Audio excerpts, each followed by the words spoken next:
नमस्कार, स्वदेश न्यूज देख रहे हैं आप। मैं हूं आपके साथ राखी और बात करेंगे नया साल नए संकल्प। मध्य प्रदेश में 2 साल बाद विधानसभा के चुनाव होने हैं, लेकिन तैयारियां अभी से शुरू हो गई हैं। इसकी झलक अब सरकार के कामकाज पर भी दिखेगी। मुख्यमंत्री शिवराज सिंह चौहान नए साल की शुरुआत नए संकल्प के साथ करेंगे। वर्ष 2022 में रोजगार के अवसरों में वृद्धि, विभागों में प्रशासनिक कसावट के साथ योजनाओं के लक्ष्यों को प्राप्त करने पर सर्वाधिक जोर रहेगा। इसके साथ ही आपको बता दें कि मंत्रिमंडल के सभी सदस्यों को न सिर्फ मैदान में उतारा जाएगा, बल्कि मुख्यमंत्री स्वयं भी दौरे करने के साथ समीक्षा करेंगे। समीक्षा का सिलसिला 3 जनवरी 2022 से शुरू होगा, जो 7 जनवरी तक चलेगा। इसमें सभी विभागों का प्रस्तुतिकरण होगा, जिसमें आत्मनिर्भर मध्य प्रदेश के तहत वर्ष 2022 के लिए विभाग की कार्य योजना, मुख्यमंत्री की घोषणा जैसे विषयों पर चर्चा की जाएगी। बैठकों में विभागीय मंत्री, अपर मुख्य सचिव, प्रमुख सचिव, सचिव और विभाग अध्यक्ष मौजूद रहेंगे। साल 2023 में होने वाले विधानसभा चुनाव को ध्यान में रखते हुए सरकार वर्ष 2022 में प्राथमिकताएं तय करके काम करेगी। आत्मनिर्भर मध्य प्रदेश की कार्य योजना के आधार पर विभागों के लक्ष्य निर्धारित होंगे और इसी आधार पर बजट भी तैयार होगा। समीक्षा की बात की जाए तो मुख्यमंत्री सभी विभागों के मंत्री और वरिष्ठ अधिकारियों से चर्चा के बाद अपनी अपेक्षाएं साझा करेंगे। फरवरी तक पंचायत और इसके बाद नगरीय निकाय चुनाव होने हैं। इससे सरकार कोई नया काम तो प्रारंभ नहीं कर पाएगी, लेकिन उसकी तैयारियां जरूर कर ली जाएंगी ताकि चुनाव के बाद तेज गति के साथ धरातल पर काम होने लगे। प्रदेश में निवेश को बढ़ावा देने के लिए निवेशकों के सम्मेलन करने के साथ सर्वाधिक जोर रोजगार के अधिक से अधिक अवसर सृजित करने पर रहेगा। तो चलिए, नए साल में नए संकल्प हैं और सरकार के इस एजेंडे पर हम विस्तार से इस चर्चा को आगे बढ़ाएंगे। महत्वपूर्ण यही है कि 2022 में 2023 की तैयारी कर रहे हैं, होना चाहिए। और मुझे लगता है जो भी राजनीतिक दल होता है उनको ये तैयारियां करनी भी चाहिए, क्योंकि एक तो कोविड के चलते बहुत समय से इलेक्शन हुए नहीं, पंचायत चुनाव और पंचायत चुनाव के बाद हो सकता है ये प्लानिंग जिस तरीके से सरकार कर रही है तो निकाय के चुनाव भी हो जाएंगे। लेकिन इसको जीतना या इसको साधना या जनता के बीच ऐसे ही चले जाना इतना आसान नहीं होगा किसी के लिए भी। चलिए विस्तार से चर्चा करते हैं। 2 मेहमान हमारे साथ जुड़े हैं। सबसे पहले आपका परिचय कराएंगे। भारतीय जनता पार्टी का पक्ष रखने के लिए बृजगोपाल लोहिया जी हमारे साथ जुड़े हैं। बृजगोपाल लोहिया जी, बहुत स्वागत चर्चा में जुड़ने के लिए। कांग्रेस का पक्ष रखने के लिए अवनीश सिंह बुंदेला हमारे साथ जुड़े। अवनीश जी, आपका भी बहुत स्वागत है। चर्चा की शुरुआत सबसे पहले बृजगोपाल लोहिया जी आपसे ही करूंगी, क्योंकि वर्तमान में सरकार आपकी है और जितनी भी तैयारियां की हैं, जितने भी पॉइंट्स मैंने अभी यहाँ पर देखे और जितना भी एक प्लान रखा गया है, लगातार बहुत महत्वपूर्ण बैठकें जनवरी में होनी है और 2022 लगभग ये मान लीजिए कि आ ही जाएगा कुछ दिन बाद। तो 2023 मतलब बहुत ज्यादा हम समय नहीं कह सकते, क्योंकि तैयारियों में मुद्दों पर पॉइंट टू पॉइंट बात करना, उन चीजों को क्लियर करना और फिर जनता के बीच जाना, ये बड़ा टास्क होता है। तो कैसे कर पाएंगे और क्या सोचा है?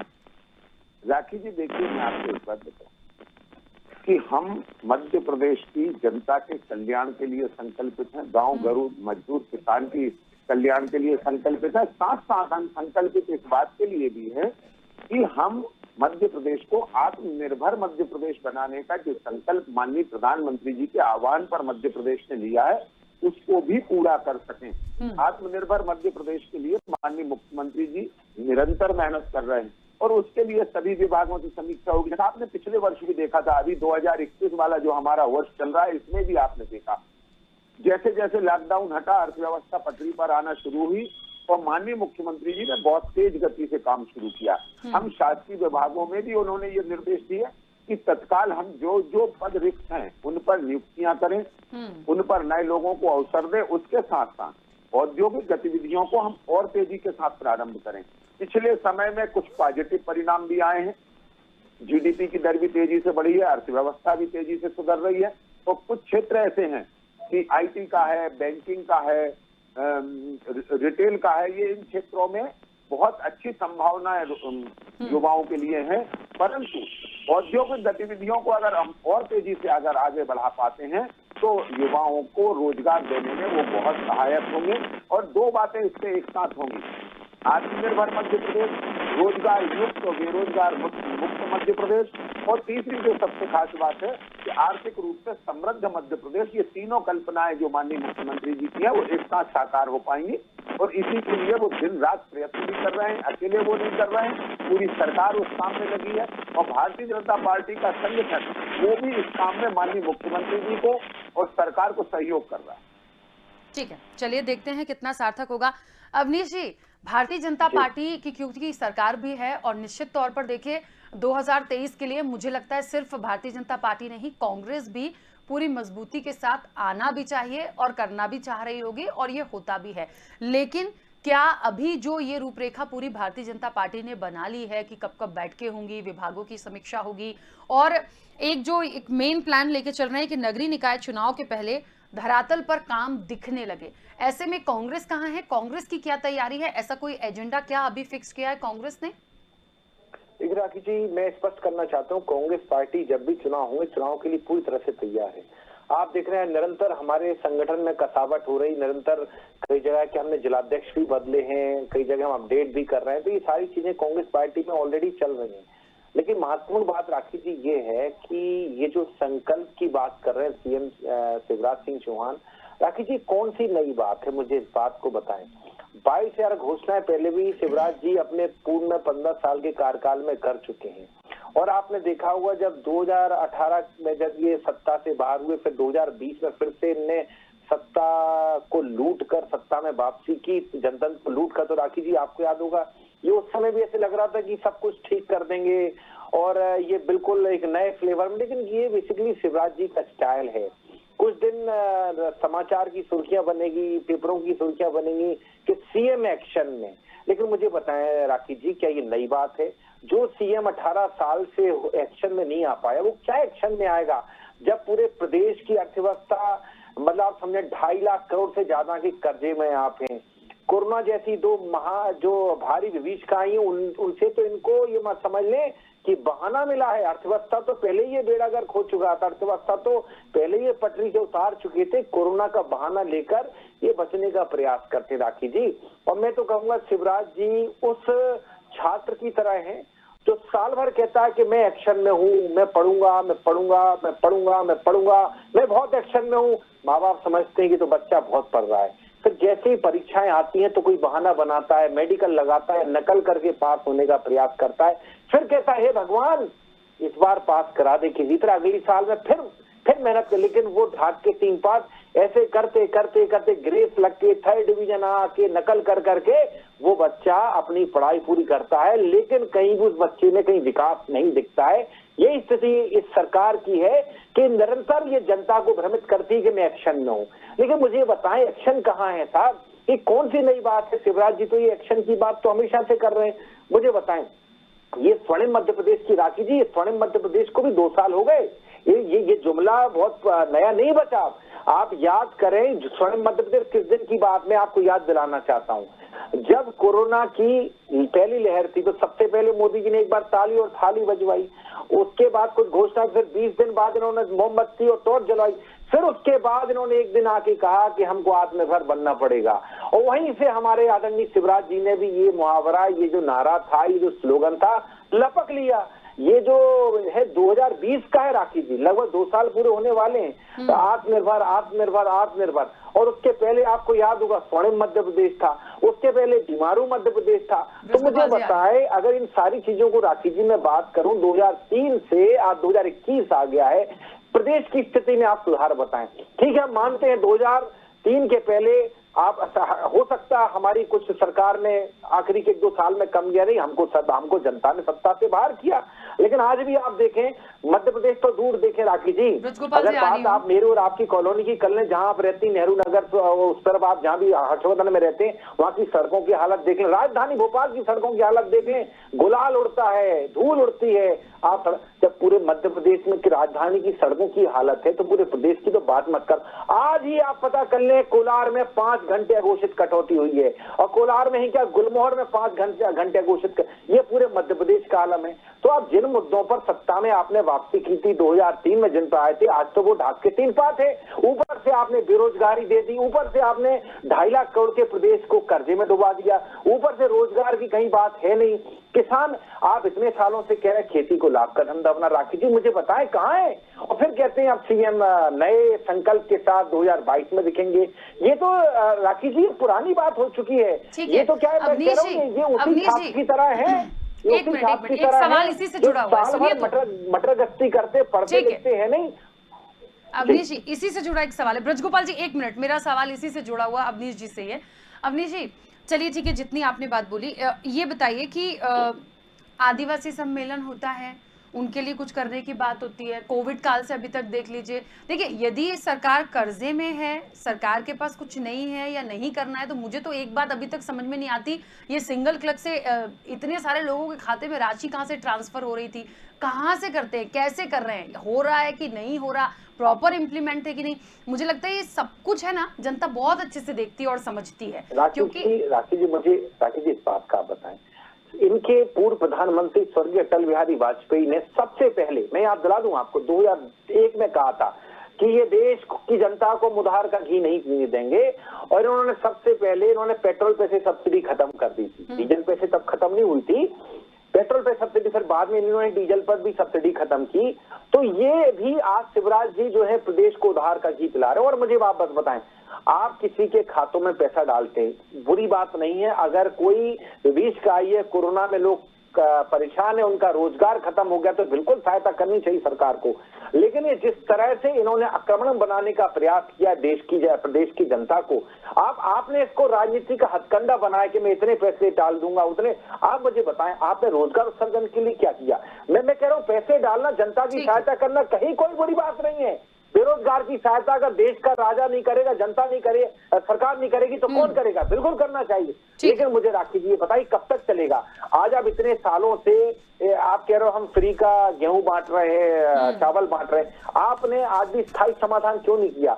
ये तो मैं शर्म की बात मानता हूं कि जब देश के प्रधानमंत्री मोदी जी कहें कि 80 करोड़ जनता को हम राशन बांट रहे हैं, मतलब आपने, जहां अगर हम पहले बात करें तो बिलो पॉवर्टी लाइन रहने वाले लोग 33 करोड़ थे, और आपके समय में 80 करोड़ हो गए। तो ये आपकी सफलता है कि असफलता? मुझे इस बात का जवाब दें। अगर आप कह रहे हैं 80 करोड़ लोगों को हम फ्री अनाज दे रहे हैं, 5-5 किलो का राशन बांट रहे हैं, वापस आती हूँ मैं, तो ठीक है अवनीश जी, वापस आती हूँ, क्योंकि ब्रजगोपाल जी बहुत देर से कुछ कहना चाह रहे हैं। ब्रजगोपाल जी पहले अपनी बात रखिए। बड़े परम आदरणीय मित्र हैं, आप उनको बिल्कुल मौका दीजिए। और बड़े दिन बाद मुझे सौभाग्य मिला ब्रजगोपाल जी के साथ बैठने का। नमस्कार, पहले तो मेरा अभिवादन स्वीकार करें ब्रजगोपाल जी। मैं आपसे निवेदन ये कर रहा था कि आप दोनों बातें कर रहे थे। आपने आज पहली बार ये स्वीकार किया कि आपकी सरकार से 2003 के पहले गलतियां हुई, उसके लिए मैं आपको बधाई देता हूं। दूसरी बात, अब मैं आपको बताता हूं हम किस स्वर्णिम मध्य प्रदेश की बात कर रहे हैं। हो सकता है कहीं कुछ कमी रह गई हो, हम सत्ता से बाहर हुए। देखिए मैं आपके बीच में नहीं बोला था, राखी जी ये गलत बात है, मैं बीच में नहीं बोलता, तो मैं आपको नहीं, अब आपने पेन ऐसे दिया है, आपके पास समय आएगा, बोलिए। बोलेंगे। अवनीश जी एक मिनट, अवनीश जी सुन लीजिए, पूरी बात सुन लीजिए, देखिए उन्होंने भी सुना था, प्लीज सुनिए तो, सुनिए। ठीक है, मैं आप देखिए राखी जी, इनका मिनट जोड़ लीजिए, तो मैंने एक बात टोका नहीं, जबकि नहीं ब्रजगोपाल जी आप बोलिए। देखिए मैं बताता हूँ, 2003 में आपने हमें कैसा मध्य प्रदेश किया था? 2003 में जब आप चुनाव हारे थे तो मध्य प्रदेश में बिजली नहीं थी, 5-10 मिनट बिजली आती थी, 24-24 घंटे नगरीय इलाकों में कटौती रहती थी। एक बात, सिंचाई की सुविधा मध्य प्रदेश में नहीं थी, सड़कों के नाम पर सिर्फ गड्ढे थे। आज ये शानदार सड़कें हैं, मध्य प्रदेश के पास अपने उपयोग से अधिक बिजली है। ये स्वर्णिम मध्य प्रदेश नहीं है, आज मध्य प्रदेश के पास शानदार सड़कें हैं। अविनाश जी एक बात आप समझ लीजिए, आपके नेता माननीय दिग्विजय सिंह जी हमेशा ये कहा करते थे कि काम करने से सरकारें नहीं बनती, मैनेजमेंट से सरकारें बनती हैं, मैनेजमेंट से चुनाव जीते जाते हैं। 2-3-4 बातें आप समझ लीजिए। मध्य प्रदेश में चाहे मेडिकल की सीटों का मामला हो, चाहे पढ़ने वाले बच्चों का मामला हो, आपने 60-70 साल कुछ नहीं किया, और इन 15 वर्षों में उनमें गुणात्मक वृद्धि हुई है, गुणात्मक। और अभी आप बात कर रहे थे 21,600 करोड़ रुपए का कर्ज आपने सिर्फ 15 महीने की सरकार में ले लिया, जिसमें 1% आप नहीं बता सकते प्रदेश में कहीं निर्माण की कार्य में लगा है, कहीं कुछ नहीं। केवल रेत माफिया आईफा अवार्ड कराने आप सरकार में आए थे, आप महिलाओं के लिए शराब दुकान खुलवाने सरकार में आए थे। अपना चरित्र बदलिए, चाल बदलिए, चेहरा बदलिए। और राखी जी में एक आपको बात बताता हूँ, आपने एक प्रश्न से पूछा था कि कांग्रेस क्या कर रही है आने वाले चुनाव की तैयारियों में, तो कांग्रेस ने अपनी तैयारियां प्रारंभ कर दी हैं। दिग्विजय सिंह जी अपने अभियान में लगे हैं, समाज को बांटने के अभियान में लगे, हिंदू मुस्लिम करने में लगे। वो काम कांग्रेस को हमेशा से करती आई है, लोगों को जाति और धर्म के बीच में बांटने का वो काम कर रहे हैं। और जिस बात से चर्चा प्रारंभ हुई थी कि भारतीय जनता पार्टी की सरकार शिवराज जी के नेतृत्व में मध्य प्रदेश को आत्मनिर्भर मध्य प्रदेश बनाने में काम कर रही है। जो बीमारू हमें मध्य प्रदेश मिला था उसे हमने विकासशील मध्य प्रदेश बनाया और उसे समृद्ध और आत्मनिर्भर मध्य प्रदेश बनाने के लिए दिन रात काम कर रहे हैं। और उस दिन रात काम करने से इनको बहुत तकलीफ होती है। इनके पीछे कारण है, इनकी जो सरकार अभी 15 महीने बनी थी, उनके मुखिया कमलनाथ जी ये तो कभी वल्लभ भवन के बाहर निकलते नहीं थे, समीक्षा कभी करते नहीं थे। वल्लभ भवन को हो गई है केवल ये बेसलेस बात केवल दलालों का अड्डा बना रखा था। ये शिवराज जी की सरकार है, जो मेहनत कश मुख्यमंत्री है, एक किसान का बेटा है, वो किसी उद्योगपति देखिए, मुझे एक बात समझ में आती है कि नए साल और नए संकल्प पे बात कर रहे हैं, इसीलिए मैंने पहले ही पूछ लिया था आप दोनों से कि बीजेपी का एजेंडा क्या है, कांग्रेस का एजेंडा क्या है। और देखिए, और सबसे बड़ी बात यही है कि चाहे आदिवासियों के लिए काम हो, मध्य प्रदेश की यदि बात कर ले, चाहे आदिवासी हो, दलित हो, या फिर आप महंगाई की बात करिए, बेरोजगारी की बात करिए, कोविड से निपटने की बात करिए, बहुत सारे ऐसे पॉइंट हैं जिनको सारी चीजों को पॉइंट आउट करके आपको लोगों के बीच जाना है, बताना पड़ेगा, क्योंकि जनता बहुत समझदार है। अब ऐसे नहीं होगा। और मैं फिर बोल रही हूँ, कोई भी सरकार हो, चाहे विपक्ष हो, चाहे सत्ता पक्ष हो, कांग्रेस हो, बीजेपी हो, अन्य दल हो, आप यदि 100 योजनाएं लेकर गए हैं, आप उसमें से 2 भी पूरी करके जनता को फायदा देंगे तो आपको फायदा मिलेगा, वरना कुछ नहीं होगा। क्योंकि वो 100 किसी काम की नहीं है ना। आप उसमें से भले 10 करिए, 5 करिए, 2 करिए, लेकिन उनको करिए, ये देखा जाता है। जी, मैं वही आपसे कह रहा हूँ, ये जनता है, ये सब जानती है। ये सोशल मीडिया का जमाना है, ये इंफॉर्मेशन टेक्नोलॉजी का जमाना है। मध्य प्रदेश की जनता जानती है कि जब कांग्रेस सरकार में थी तो एक भी टेस्ट की व्यवस्था कोविड की मध्य प्रदेश में नहीं थी। आज 1 लाख टेस्ट प्रतिदिन की क्षमता हमारे पास है।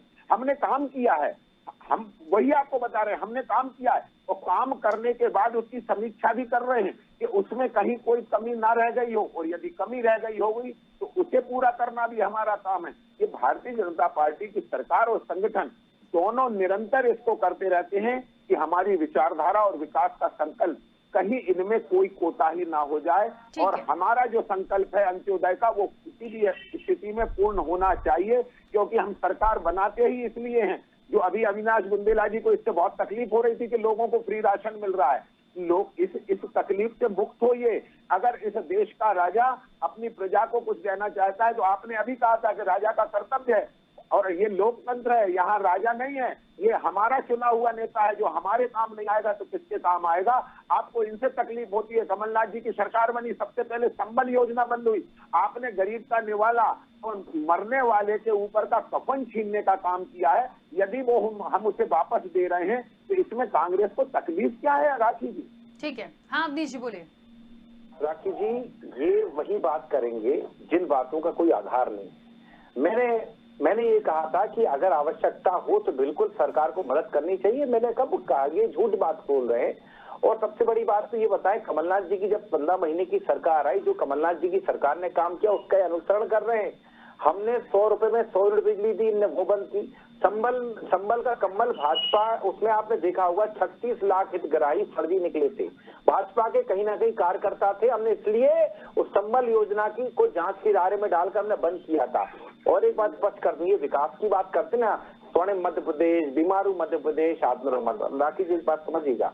2003 में हमने स्वीकार किया ना कि हमसे कहीं कुछ कमी रह गई होगी, क्योंकि मध्य प्रदेश के 2 टुकड़े हुए तो निश्चित तौर पे जब जो एक प्रदेश के 2 टुकड़े होते तो कहीं ना कहीं कुछ दिक्कतें आती हैं। शुरुआत में उस समय आई और हमें सरकार से हम बाहर हुए, जनता ने आशीर्वाद नहीं दिया। लेकिन राखी जी मुझे एक बात बताएं, इनका विकास मुझे बताएं।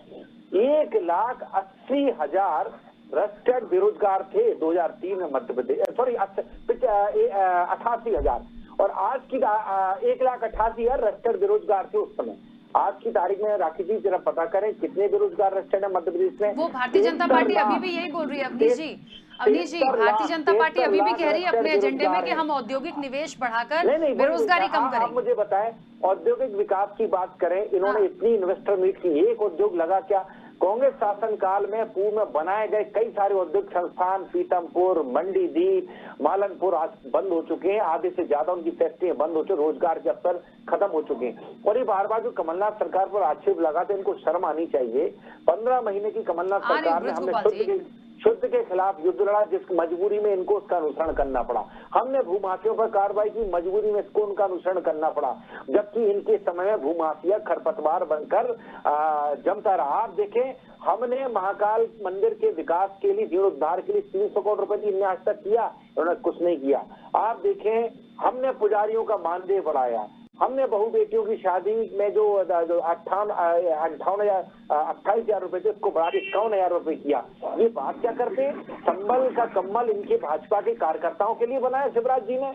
और मैं तो साफ कहता हूँ, आप जनता को फ्री का राशन दीजिए, इसमें कहीं कोई बुराई नहीं है, लेकिन युवाओं को आप रोजगार उन्मुख शिक्षा भी दीजिए। ये क्या हर चीज का आप निजीकरण करते जा रहे हैं, बैंकों को बेचते जा रहे हैं, स्टेशन को आप बेचते जा रहे हैं। हबीबगंज स्टेशन पे आज आप पार्किंग देख लें, क्या है, 350 रुपए पार्किंग है अगर एक दिन आप 24 घंटे में कार खड़ी करते हो। और पहले कितनी थी 24 घंटे की? वहां 40 रुपए।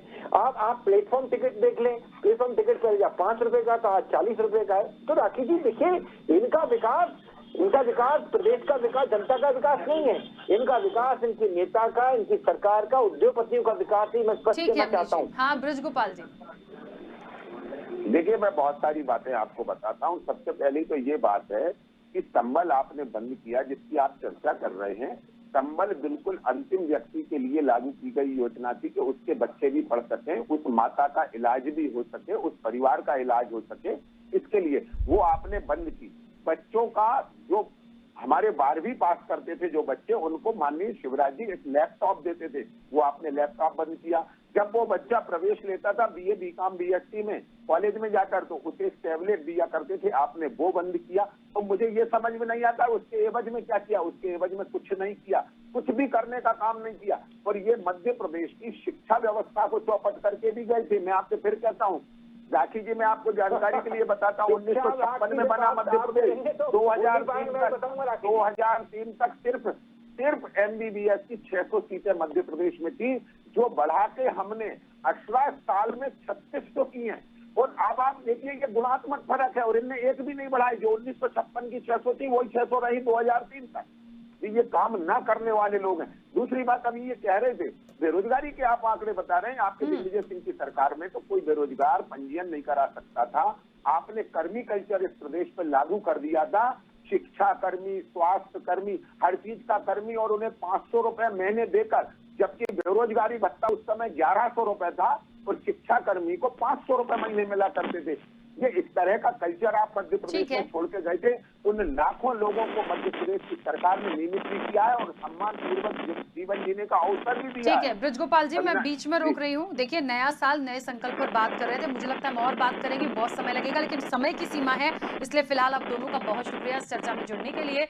तो देखिए, एजेंडे पे बात करनी थी। एजेंडे में कितनी चीजें आई, 2003 तक चले गए, तब क्या हुआ, फिर योजनाएं आई, फिर इनने बंद कर दी, इनने चालू कर दी। प्रॉपर एजेंडे पे बात नहीं करेंगे। अभी जो भी है, जो भी चीजें हैं, जो प्लान है, अभी क्या हो रहा है, 5 साल पहले क्या हुआ, वर्तमान में क्या है, आने वाले समय में क्या है, वो देखना है, वो बात करनी है, कितना फायदा मिला।